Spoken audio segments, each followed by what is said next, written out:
Kings and Queens, Your Majesties, welcome back to the channel. Thank you so much for returning. Trust you and yours are well, and you're loving yourself and all this like always. Many thanks to all of you for the support you give to the channel. Thank you so much to our channel members, to our anonymous supporters, to all of you, my esteemed subscribers. You are loved, celebrated, and of course, appreciated.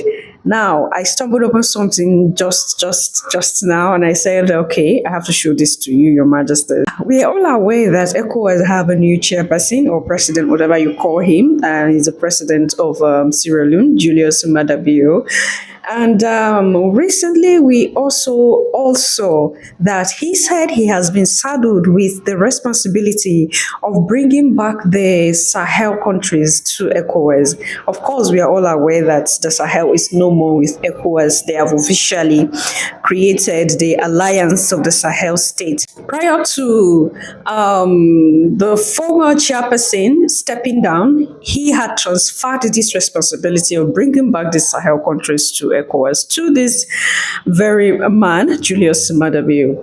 Now, something happened recently in the continent, in Burkina Faso, and African youth are beginning to send some warning in disguise to him, like telling him to back off Traore because there are some statements he was found making.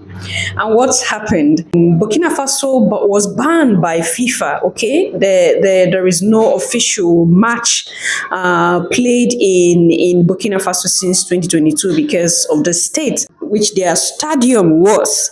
It was in a very deplorable state, and FIFA decided to ban Burkina Faso. So there've been no match, played in Burkina Faso since 2022 that Ibrahim Traore took over power. And when Traore took over power, Traore also plays, is a footballer. We've seen him many times. The recent friendly match he organized with some football stars in West Africa, we saw that as well. He plays very well. He plays very well. And he told himself that renovating the stadium is one of his main goals, and he achieved it recently. And you wouldn't believe the state of which the stadium is right now. I'm going to show that to you. It's a lot of people are wondering how come. This is what is making some African youth calling Julius Madabio out and telling him to just respect himself and develop his country and leave Ibrahim Traore alone. Now, the Sahel leaders were accused of abandoning democracy, of stepping on democracy while they took power from the then leaders of the Sahel region, respectively. Now, Julius Madabio is a democratic leader of Sierra Leone, and he has been leading Sierra Leone for almost 6 years now. And for the past 5 years, he had not been able to even renovate his own stadium. He had not been able for all the years to achieve just 1/4 of what Traore achieved. This is why youths are like, go to your nation and enjoy the democracy you are giving to your people, yourself alone, and leave the Sahel to be. I'm going to roll in the information so that you leave your thoughts and opinion there at the section, and then we'll take it up from there, Your Majesties. Since 2022, FIFA banned Burkina Faso not to play any international games in their national stadium, the 4th October stadium, due to the bad condition of this stadium. Just like in Sierra Leone also, FIFA banned Sierra Leone from playing any international games in their stadium because of the bad condition of this stadium. And but the difference is that Ibrahim Traore took power and then he decided to renovate the stadium. He said this stadium must work, and this is the stadium that we are going to use. And he renovated the stadium. Now as I'm talking to you now, they have inaugurated this stadium and it's open for use. FIFA went in, they checked, the stadium is top tier. It's 100% legit. It's like international stadium. It's really nice.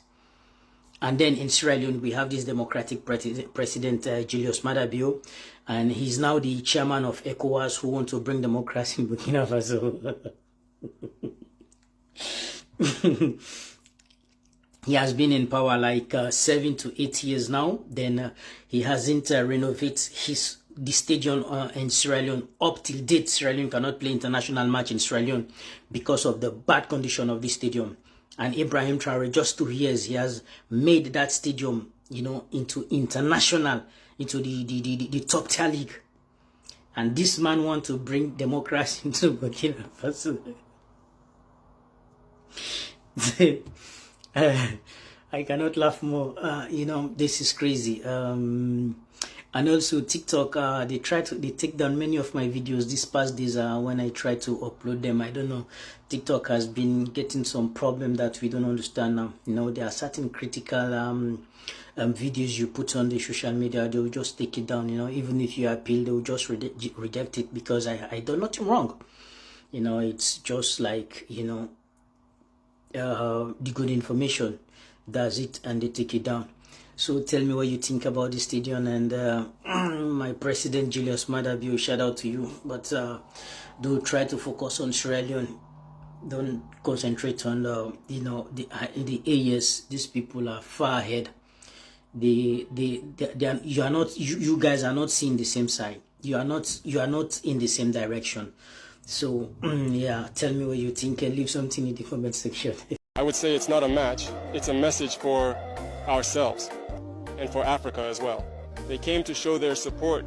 Captain Traore has done it again. After more than 4 long years of silence, the iconic August 4 Stadium in Ouagadougou roars back to life. The Confederation of African Football, CAF, has officially given it the green light, homologated, certified, and ready. Since its suspension in 2021, many doubted. But Faso's lion-hearted son, Captain Ibrahim Traore, stood tall and delivered. This is more than just football. It's national pride rekindled, drums beating, flags waving, and hearts pounding with joy. The pitch is ready, the people are ready, and Burkina Faso is back in the game. Bigger, better, and bolder. Traore doesn't talk, he acts. And now the stadium sings his name.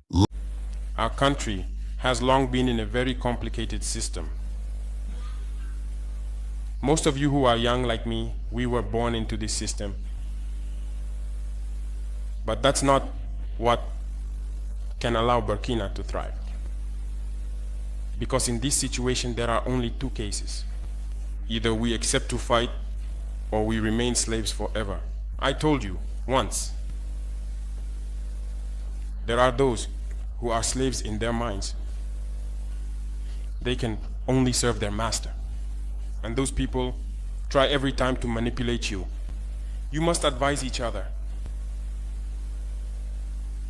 Because every situation can be exploited by these enemies of the nation to try to discourage you, to demotivate you. So you must advise each other and not pay attention to certain remarks, even on some media. Not everyone is obliged to be patriotic. You are the first patriots. You have decided to defend the homeland. There is nothing better than that. Those who want to support you, let them support you. Those who want to discourage you through writings, you must close your ears and move forward. As for those, we will fight them here.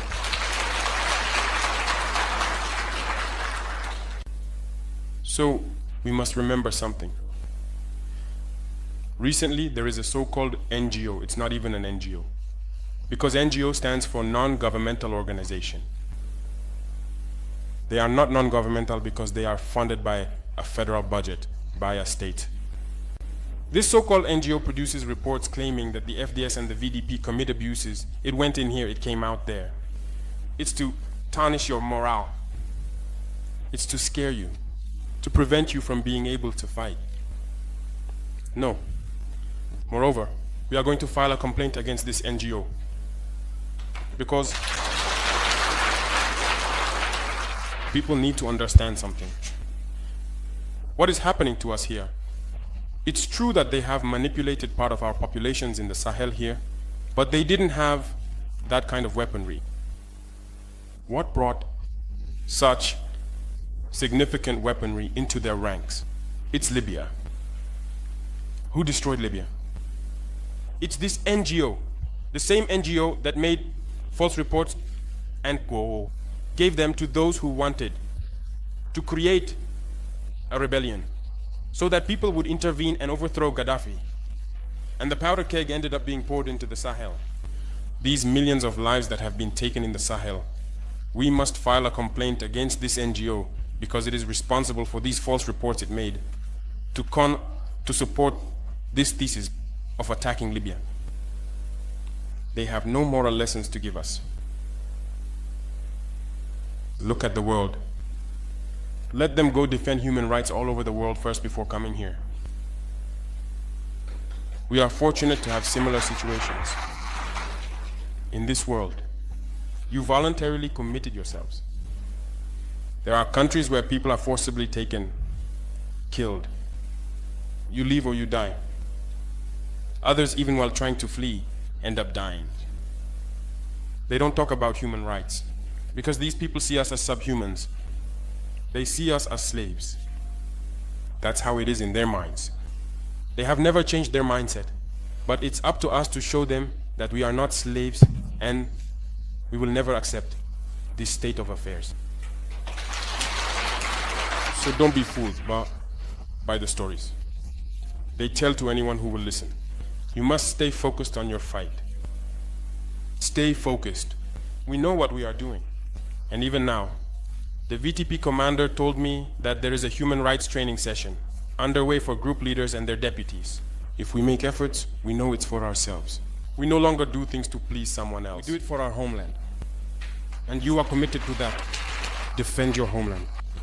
Do not listen to those individuals. They should not affect your morale. In the history of the world, there have been wars.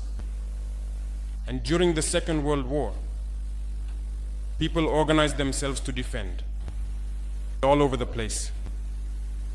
But there is a country that could not defend itself, which had to come and take our ancestors to go defend them. And today that same country wants to give us lessons.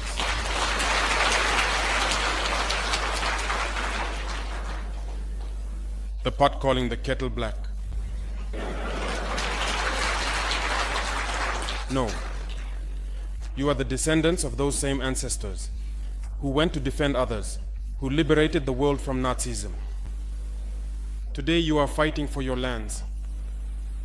These same individuals dare to create terms to tarnish you. We oppose this. We will never agree. Continue to defend your lands. It is your wealth that interests these people. It's our gold, it's our minerals that interest them. Otherwise, why come and drive out entire villages to seize our lands? So we will fight and we will reclaim our lands, our wealth. It belongs to us. It's for us. It will benefit us and our children. I therefore encourage you to remember that this war is to free us from slavery. It's for our independence. And you must keep your spirits high, stay strong. Never give into manipulators, to those individuals who no longer understand the notion of homeland, or to those people who come from outside to try to subdue us through their terms they invented and their organizations they created to enslave us. Fight, move forward, do everything you can. Draw, as I said, from your cultural resources, from what you have been shaped by since the village. Draw from it and wage this war. Stay focused and stay strong.